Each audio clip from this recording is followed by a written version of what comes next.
In today's video, I'm going to teach you how to fix Thunderbird is already running and not responding issue. This is a common Windows hiccup where Thunderbird doesn't close cleanly and stays running in the background. So when you try to open it again, you see that already running message or it just won't respond.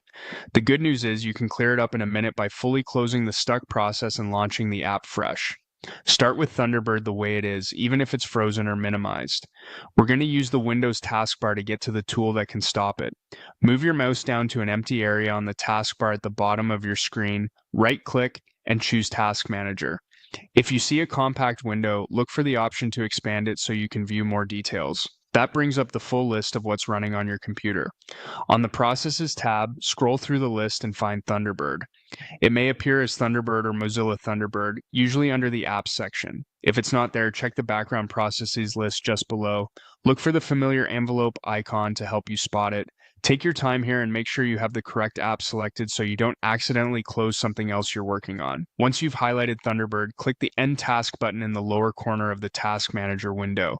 If you see more than one Thunderbird entry, end the app entry first, then end any remaining Thunderbird background processes so nothing is left running. You'll know it worked when Thunderbird disappears from the list. Give it a second or two to make sure it doesn't pop back up.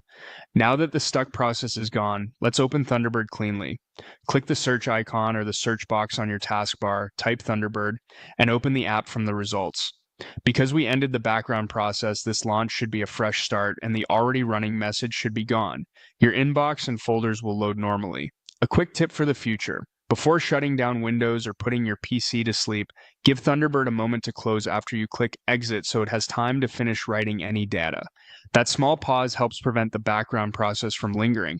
And if you ever see this issue return, the same steps, open Task Manager, end Thunderbird, then launch it from Search, will clear it again just as quickly. That's all there is to it. Thanks for watching, and I hope this helped you get Thunderbird responsive and back to your email without any frustration.